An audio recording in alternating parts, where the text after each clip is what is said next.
தொடர்வது கருத்துக்களும் பகுதி. கருத்துக்களும் பகுதியிலே நேர்களை சந்திக்கப் போகின்றேன். இன்று நேர்களோடு பேசப்படும் விடயம் என்ன என்று பார்ப்போம். இலங்கையினுடைய 9வது நாடாளுமன்றம் சென்ற ஆகஸ்ட் மாதம் 20ஆம் தேதி புதிதாக பதவியேற்று தமிழ் நாடாளுமன்ற உறுப்பினர்கள் உரையாற்றியிருந்தனர். இந்த உரைகள் வரலாற்று முக்கியத்துவம் பெறுகின்றனவாக இருக்கின்றன. அந்த உரைகளை பலரும் பார்த்திருக்கலாம், சிலர் பார்க்காமல் இருந்திருக்கலாம், சிலர் கேட்டிருக்கலாம், கேட்காமல் இருந்திருக்கலாம். ஆகவே அவற்றில் சில முக்கியத்துவம் பெறக்கூடிய உரைகளை இன்றைய இரவு ஒளிபரப்பில் நேர்களுக்கு வழங்கி அது தொடர்பாக அந்த உரைகள் என்ன தாக்கத்தை ஏற்படுத்தப் போகின்றன, அவை சர்வதேச அளவிலும் உள்நாட்டிலும் எந்த விதமான தாக்கத்தை ஏற்படுத்தப் போகின்றன என்று நேர்களை கேட்கப் போகின்றேன். ஆகவே அந்த உரைகளை மிக முக்கிய 4 உரைகள் இன்றைய ஒலிபரப்பிலே கொடுக்கப்பட இருக்கின்றன. அவற்றை கேட்டுக்கொண்டு நேர்களுடைய கருத்துக்களை நாங்கள் தெரிந்து கொள்ளலாம். கடந்த காலங்களிலே எமது தலைவர்கள் பலரும் ஆற்றிய உரைகள் பத்திரிகை செய்திகளாக வரும். அவற்றை மக்கள் அவதானமாக வாசித்து இருக்கிறார்கள்.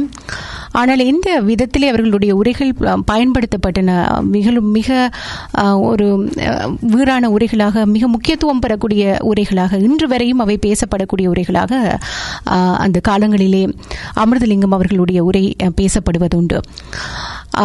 அந்த உரைகளினாலே என்ன பலன் கிட்டியது என்று இன்று கேட்பவர்கள் இருக்கிறார்கள். ஆகவே அந்த காலத்திலே எவ்வளவு தூரம் நம்மளுடைய ஈழப் பிரச்சனை, இனப்பிரச்சனை சர்வதேசமயப்படுத்தப்பட்டது, அப்படி ஒரு பிரச்சனை இருந்தது உலகுக்கு தெரியுமா என்கிற ஒரு காலப்பகுதி.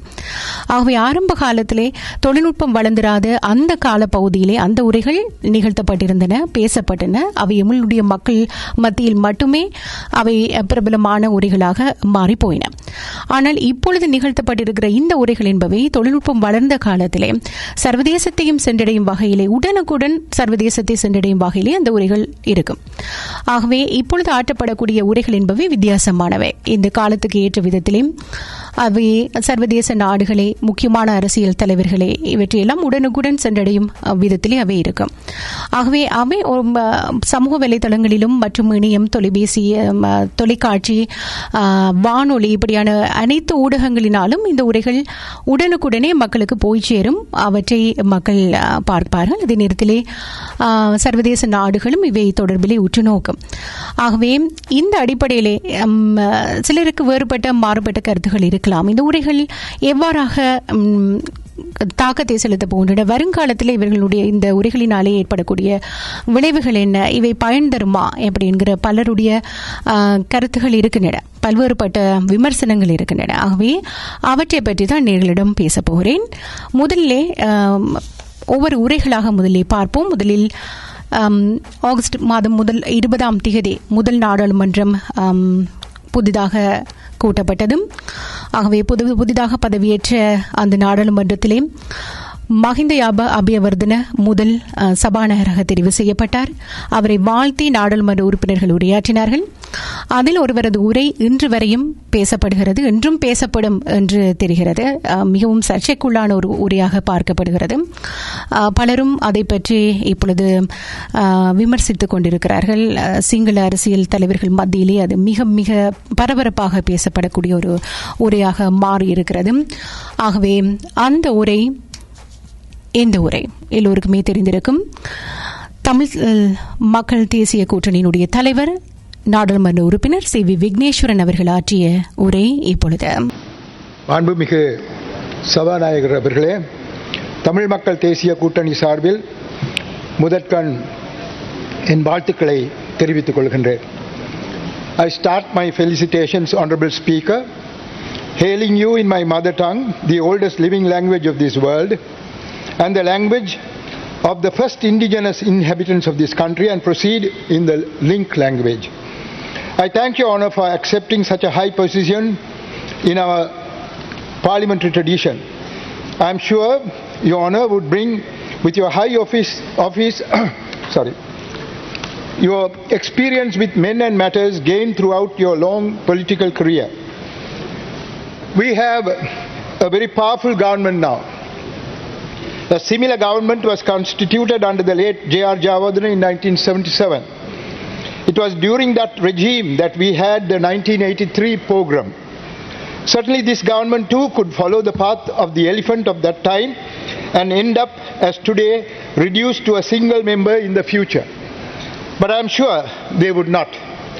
They would prefer to learn from our mistakes of the past and usher in a period of peace and prosperity where all communities would feel equal to each other and walk with dignity and pride as children of Mother Lanka. That freedom and equality could dawn only if we shed the false historical perspectives of the past and recognize the intrinsic rights of the people living in the north and east of Sri Lanka, who are entitled to the right of self-determination as per Article 1 of Chapter 1 of the International Covenant on Civil and Political Rights, in addition to their hereditary and traditional right to be recognized as a nation. Sir, I hope we would not be called upon in this August Assembly of Parliamentarians in the future during your honours term of office for your protective assistance, since we would respect each other's rights and our duties towards each other. But we are sure you will guide us all without fear or favour if any such impasse comes to pass. But there is no need, sir, in a country which professes Buddhism to expect a hegemonic dominance from anyone, since we have not forgotten what the Sinhala villager is only too well familiar with, that every act has its opposite reaction. Kala kala de pala palave. Stuti Garu Sabhanayakatumani. இந்த உரை தமிழ் மக்கள் தேசிய கூட்டணியின் தலைவர் நாடாளுமன்ற உறுப்பினர் C Vigneswaran அவர்களினால் நிகழ்த்தப்பட்ட உரை. இதிலே பல விடயங்களை அவர் சுட்டிக்காட்டியிருந்தாலும் இதிலே சர்ச்சைக்குரிய ஒரு விடயமாக பார்க்கப்படுவது எனது தாய்மொழி உலகின் பழமை வாய்ந்த இன்றும் வாழும் தமிழ் மொழியிலே உங்களுக்கு வாழ்த்துக்களை நான் தெரிவிக்கிறேன். இந்த நாட்டின் மூத்த குடிகளின் மொழி இது தமிழ் மொழி அப்படின்னு சொல்லி அவர் அந்த தமிழ் மொழியை தமிழரை முதன்மைப்படுத்தி இந்த நாட்டினுடைய மூத்த குடி தமிழர் அப்படி என்பதை உறுதிப்பட ஆரம்பத்திலேயே ஒரு போடு போட்டதினாலே இன்று வரையும் அது சர்ச்சைக்குரிய ஒரு விடயமாக மாறி எல்லோராலும் விமர்சிக்கப்படுகிற ஒரு அளவில் இருக்கிறது. இது பாராளுமன்ற உரையில் இருந்து நீக்கப்பட வேண்டும் என்கிற குரல் உடனடியாகவே எதிர்ப்புகள் பலவும் கிளம்பினும் அது இன்று வரையும் ஓயாமல் இடம்பெற்றுக் கொண்டே இருக்கிறது.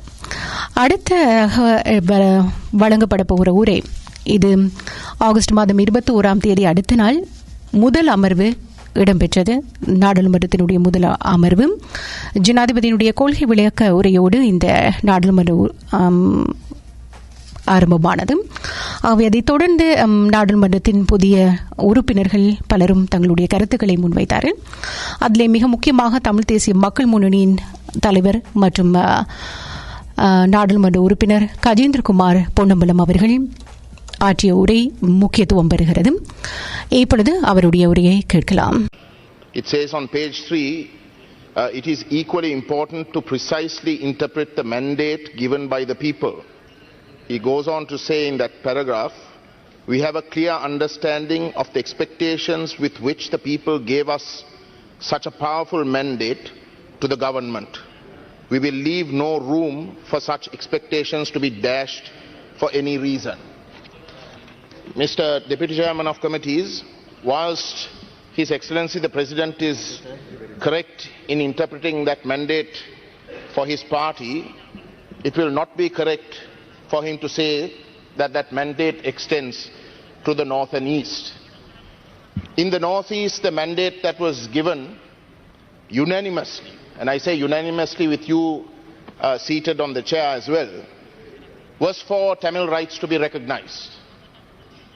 Tamil rights means that our identity has to be recognized, that Sri Lanka is a plurinational country, that there are two nations that exist in this country, and that our rights have to be equal, our status has to be equal, and that along with that status, constitutional amendments have to be made recognizing the right to self-determination was unanimously expressed in the last elections in the north and the east. Your good self, after winning, when you thanked the people, you made it a point to say in your speeches that you are not opposed to Tamil rights. On the contrary, you are consistent with Tamil rights, but we can't wait till Tamil rights are achieved for development to take place, and that was your role, to intervene for development. Honorable Douglas Devananda, leader of the EPDP, in his campaign, his posters spoke of Tamilar Thesam Thale Nimira, for the Tamil nation to rise. That was his slogan. So the fact that we are a nation was unanimous in the Northeast. That mandate cannot be violated. That is a mandate that has been consistently given by the Tamil people right through the 72-year history of this country. Mr. Deputy Chairman of Committees, there is another issue that I wish to raise. His Excellency spoke of sovereignty, and that under no circumstances will he allow the sovereignty of the country to be compromised. That is correct. For a president to make that statement, that might be correct.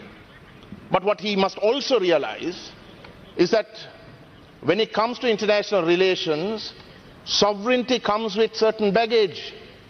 One of the most cornerstone principles on which sovereignty will be compromised is if within the country the state does not protect its own citizens, or even worse, if within the country the state attacks its own citizens. Sovereignty can never be a defense. This country has gone through a war. The whole world says that heinous crimes have been committed, and the state is the number one accused party. Without accountability and being prepared to address those issues, you can never. This is not a point of order. Please sit. You can speak when your turn comes. Sarath Veerasekara. Times experts have said that there's no war crimes have been committed. So he's lying in this chamber. He's lying in this chamber. This is not a point of order. Take the time out of his. So therefore, under no circumstances can any president or any country for that matter try to hide behind the concept of sovereignty to prevent accountability for heinous crimes. The victims of these heinous crimes stand as Tamils. The major victims stand as Tamils, and they have consistently said that genocide has been committed and that they want international accountability. Your time is up. Finally, Mr. Deputy Chairman of Committees, there are certain very welcome concepts which His Excellency has drawn with regards to development and certain other issues. I would like to flag two. One is with regards to foreign fishermen fishing in Sri Lankan waters. Second, he has also talked of several landless people have to be given their deeds. I welcome those, but what His Excellency must understand is that the Northeast has been a war zone for over 30 years. The people of the Northeast... You have to wrap it up. I'm finishing. The people of the Northeast economy is 30 years lagging behind. You cannot treat people in the Northeast equally. You have to protect them. You have to allow their economy to grow. And it is only thereafter that you can allow... Tamil தேசிய மக்கள் முன்னணியின் தலைவர் கஜேந்திரகுமார் பொன்னம்பலம் ஆற்றிய உரை, இதிலே போர்க்குற்றங்கள் நிகழ்த்தப்படவில்லை என்ற இடையிலே அவருடைய உரை இடைமறிக்கப்பட்டு தெரிவிக்கப்பட்டது. அதைத் தொடர்ந்து மிக வலியுறுத்தி இனப்படுகொலை இடம்பெற்றது. அந்த இனப்படுகொலைக்கான பொறுப்புக்கூறல் கொடுக்கப்படாத வரைக்கும் இனப்பிரச்சனையை தீர்க்க முடியாது என்பதை மிக வலியுறுத்தி தன்னுடைய உரையிலே அவர் சொல்லியிருந்தார். ஆகவே இனப்படுகொலை, சுயநிர்ணய உரிமை, தேசம் என்பவை தொடர்பிலே அவர் மிக உறுதியாக தீர்க்கமாக தனது கருத்துக்களை முன்வைத்திருந்தார். அந்த நாடாளுமன்ற உரை முதல் உரையாக அமைந்தது. இப்பொழுது அடுத்ததாக வழங்கப்பட போகின்ற உரை தமிழ் தேசிய கூட்டமைப்பின் நாடாளுமன்ற உறுப்பினர் சிவஞானம் ஸ்ரீதரன் அவர்கள் உரையாற்றியிருந்தார். அவருடைய உரையை இப்பொழுது கேட்கலாம்.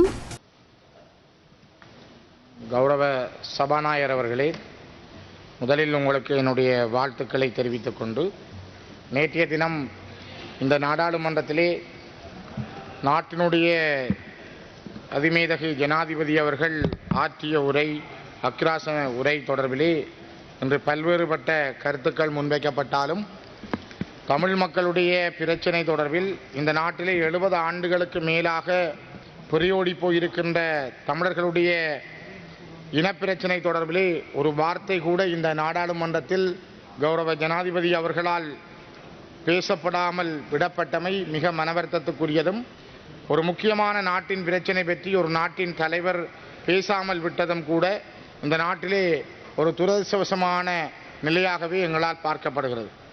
மிக முக்கியமாக இந்த நாட்டினுடைய ஒரு முதன்மையான பிரச்சனையாக இருப்பது இந்த நாட்டிலே வாழுகின்ற 2 தேசிய இனங்கள், சிங்கள தேசிய இனமும் தமிழ் தேசிய இனமும். இதிலே தமிழ் தேசிய இனம் கடந்த 70-80 ஆண்டுகளாக இந்த மண்ணிலே பல இனப்படுகொலைகளுக்கும் அழிவுகளுக்கும் உள்ளாக்கப்பட்ட ஒரு இனம்.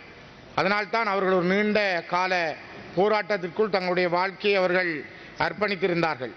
அவ்வாறு அர்ப்பணிக்கப்பட்ட அவருடைய வாழ்க்கையிலே இன்று போராட்ட வடிவங்கள் மௌனிக்கப்பட்டிருந்தாலும் இந்த நாட்டினுடைய பிரஜைகள் நாங்கள் இந்த நாட்டுக்குரியவர்கள் என்ற எண்ணம் அவர்களிடம் இன்னும் உருவாகாமல் இருப்பது, இந்த நாட்டிலே கொண்டு வரப்படுகின்ற பல்வேறுபட்ட சட்டங்களும் சிங்கள மக்களுடைய மனோநிலைகளும் அவர்களை வழிநடத்துகின்ற சிங்கள தலைவர்களுடைய எண்ணங்களுமே இன்னும் இந்த நாட்டை ஒரு வேறுபட்ட நிலைக்குள் வைத்திருக்கிறது. குறிப்பாக இன்றைய அரசாங்கம் அறுதி பெரும்பான்மையோடு தங்களுக்கு ஒரு பெரும்பான்மை பலம் இருப்பதாக கருதி கொண்டு ஒரு மிக கூடிய ஒரு மமதையோடு இதனை நடத்த முனைவார்களானால் மீண்டும் இந்த நாடு ஒரு இனவாத ரீதியான சகதிக்குள் தள்ளப்படும் என்பதற்கு வரலாறு ஒரு பாடத்தை அவர்களுக்கு கற்றுக் கொடுக்க வேண்டும் என்பதல்ல. ஏனென்றால் நீண்ட நெடும் வரலாற்று பாடங்களை அவர்கள் கற்றுக்கொண்டவர்கள். இதனைத்தான் நான் இந்த இடத்திலே குறிப்பிட விரும்புகின்றேன். இந்த ஒரே தீவினுள் 2 தேசிய இன மக்கள் வசிக்கின்ற போதும் அவர்கள் தமக்குரிய அரசியலையும் பொருளாதாரத்தையும் வெவ்வேறு அடிப்படையில் கொண்டுள்ளனர்.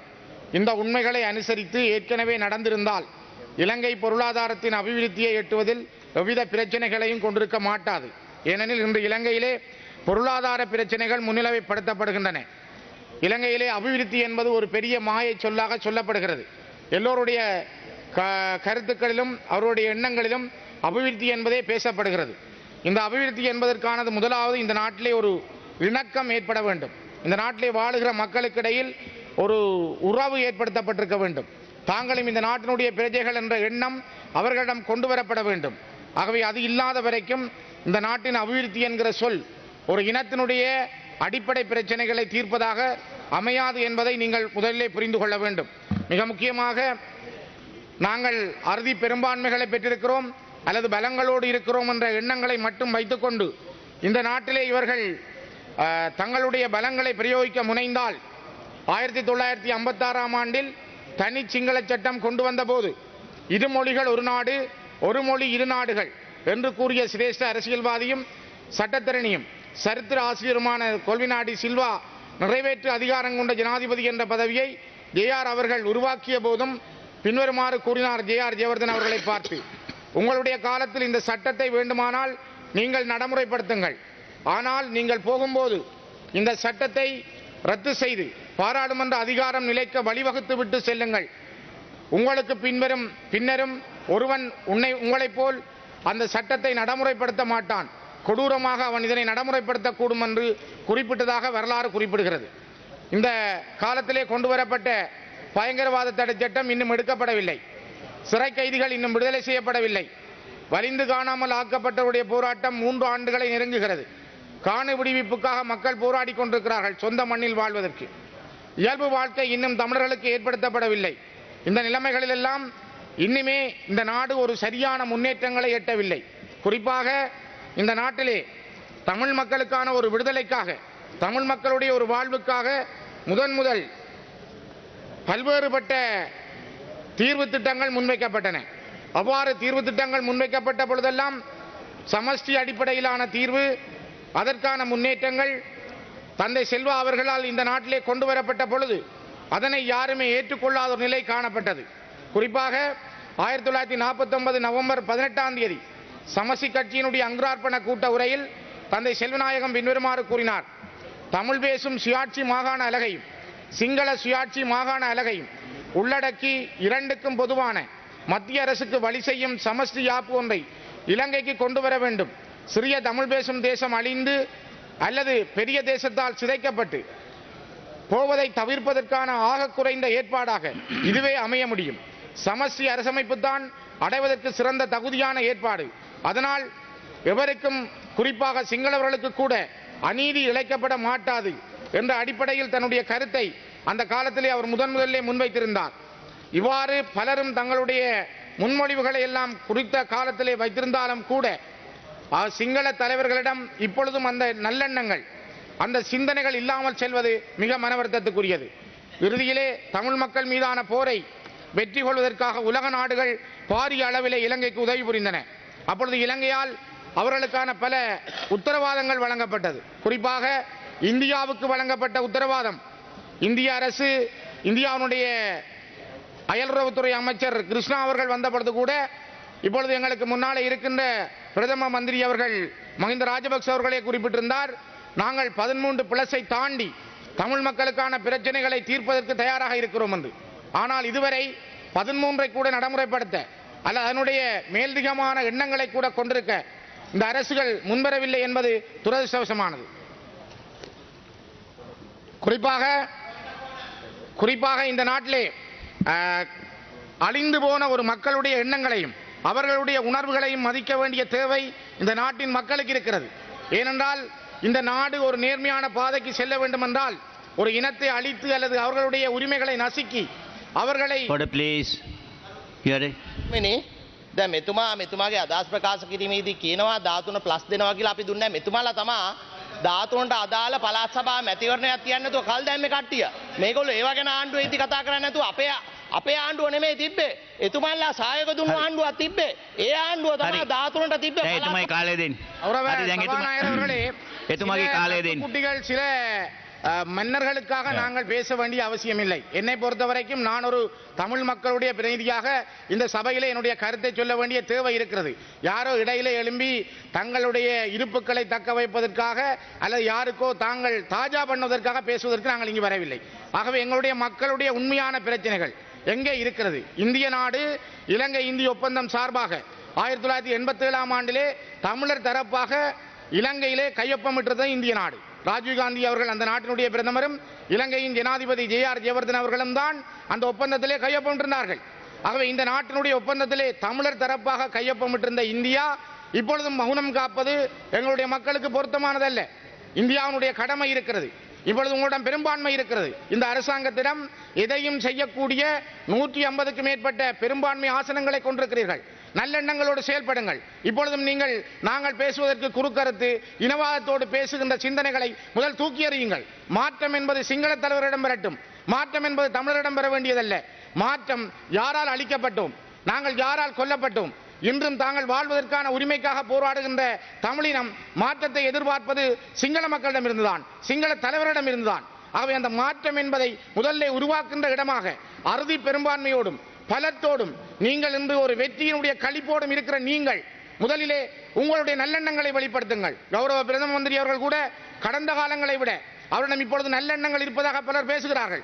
அவருடைய கருத்துக்களிலே சில விடயங்கள் சொல்லப்படுகின்றன. அவர் கூட ஐக்கிய நாடுகள் சபை வரையும் சென்று இந்த நாட்டிலே நடைபெற்ற சில விடயங்கள் தொடர்பாக பேசியிருக்கிறார். ஆகவே உண்மைகளை புரிந்து கொள்ளுங்கள், நியாயங்களை புரிந்து கொள்ளுங்கள், இந்த நாட்டில் எது தேவை என்பதை புரிந்து கொள்ளுங்கள். வெறுமனை எழுமி நின்று நாங்கள் பேசுகிற பொழுது நீங்கள் வாய்ச்சவடால்களுக்கு பேசுவது அர்த்தமற்றது.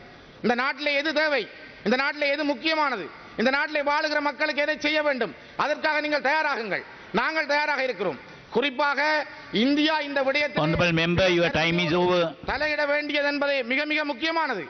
Honorable member, your time is over. One minute. கௌரவ சபாநாயகர் அவர்களே, இதனை விட இறுதி யுத்தத்தை நடத்துவதிலே அமெரிக்கா, ஐரோப்பிய நாடுகள் இலங்கைக்கு பூர்ணமான ஒத்துழைப்பையும் ஆயுதங்களையும் வழங்கியிருந்தது.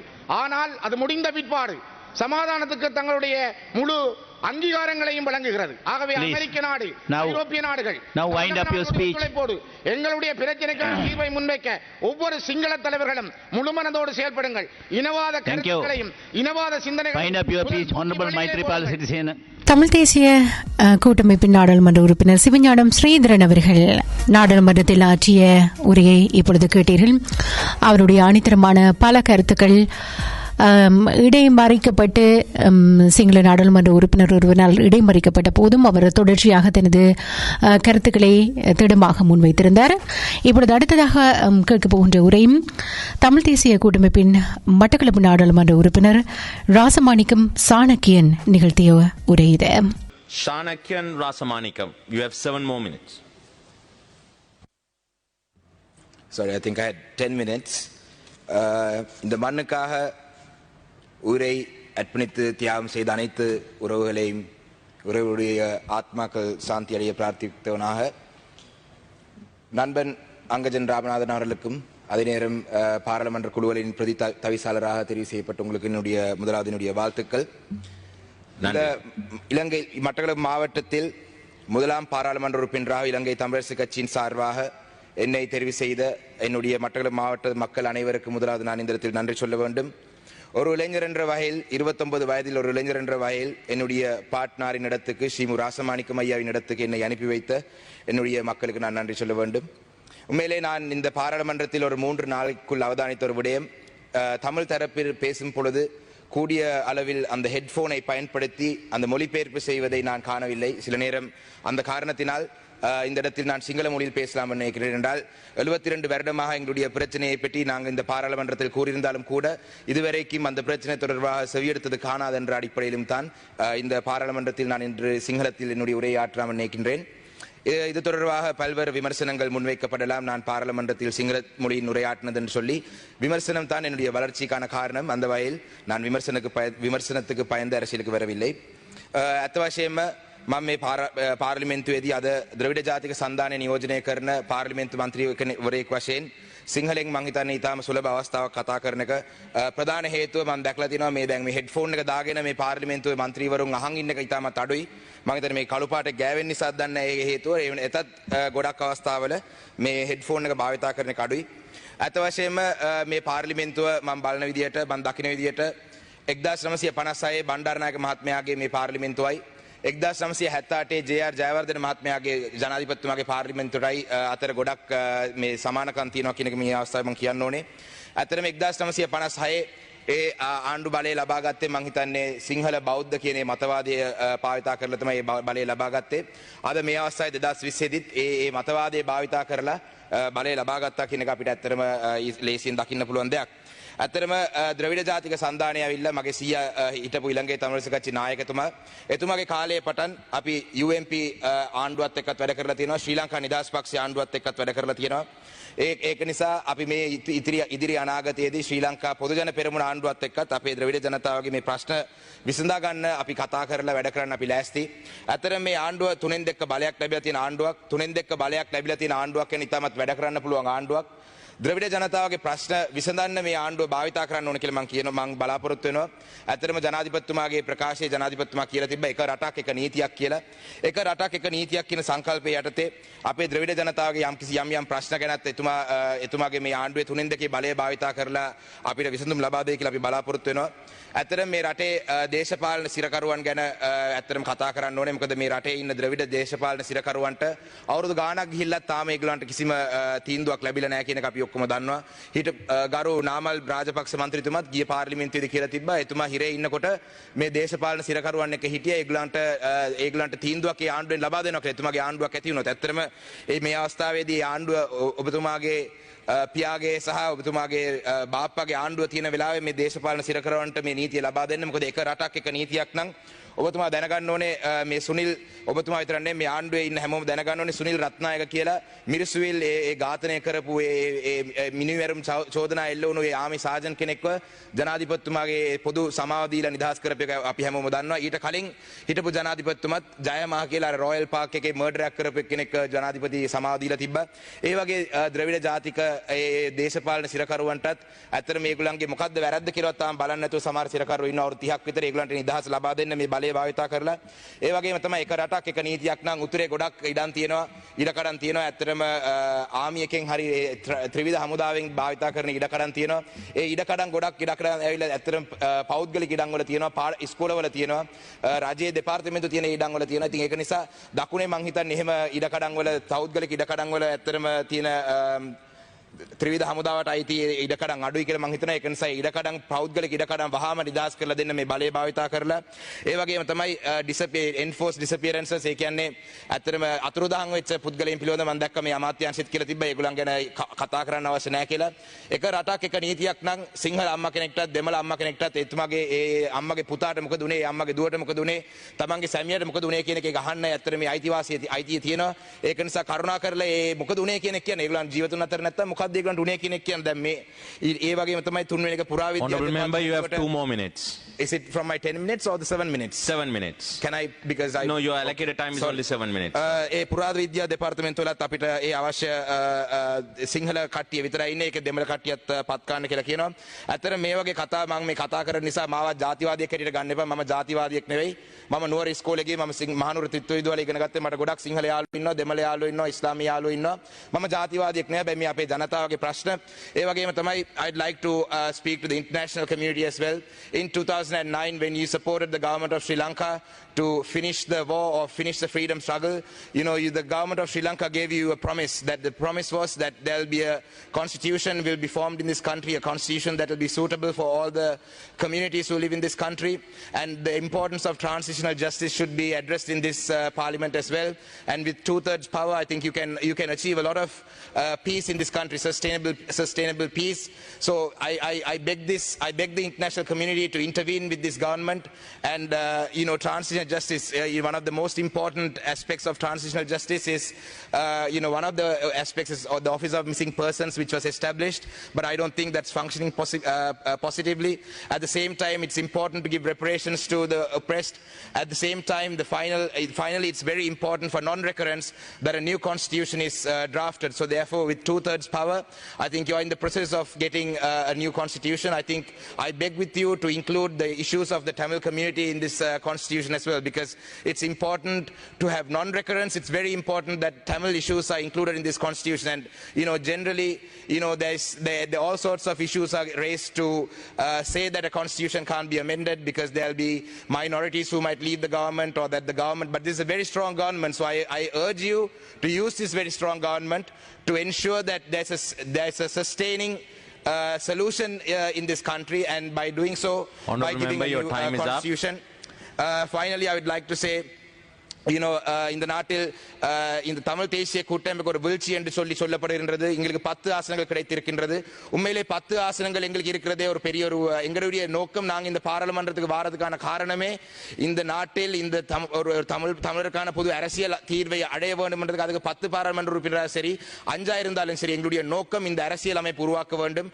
அந்த வகையில் சில நேரங்களில் இந்த அரசாங்கம் ஒரு அரசியல் அமைப்பை உருவாக்கினால் சில நேரங்களில் எதிர்காலத்தில் நாங்கள் பாராளுமன்ற தேர்தல் போட்டியிட வேண்டிய அவசியமே இருக்காது. ஏனென்றால் மாகாண சபையின் ஊடாக எங்களுடைய வேலை திட்டங்களை நாங்கள் செய்யக்கூடிய அளவில் இருக்கும். அந்த வகையில் நான் இந்த அரசாங்கத்துக்கு மிக மிக ஆணித்தனமான ஒரு கோரிக்கையை நான் முன்வைக்க விரும்புகிறேன். இந்த 3/2 பெரும்பான்மையை பயன்படுத்தி இந்த நாட்டுக்கு ஒரு நிரந்தரமான ஒரு தீர்வை தர வேண்டும் என்று. நன்றி.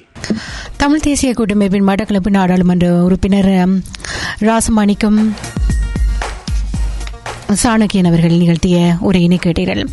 இப்பொழுது முழுமையாக 4 உரைகள், மிக முக்கியமான உரைகள் நேர்களுக்கு வழங்கப்பட்டிருக்கின்றன. விக்னேஸ்வரன் அவர்களுடைய உரை மற்றும் கஜேந்திரகுமார் பொன்னம்பலம் மற்றும் சிவஞானம் ஸ்ரீதரன் அவர்கள் மற்றும் ராசமாணிக்கம் சாணக்கியன் அவர்கள் நிகழ்த்திய உரைகளை கேட்டிருக்கிறீர்கள். கடந்த காலங்களிலே நிகழ்த்தப்பட்ட உரைகள் மிக முக்கியமான உரைகளாக பார்க்கப்படக்கூடிய உரைகள். அதிலே அப்பாப்பிள்ளை அமிர்தலிங்கம் அவர்கள் நிகழ்த்திய உரை என்பது மிக முக்கியமாக எல்லோராலும் சிலாகித்து பேசப்படுவது. அதில் அவர் தெரிவித்த கருத்துக்கள் எப்போதுமே மக்கள் மனங்களிலே இருக்கக்கூடியவை.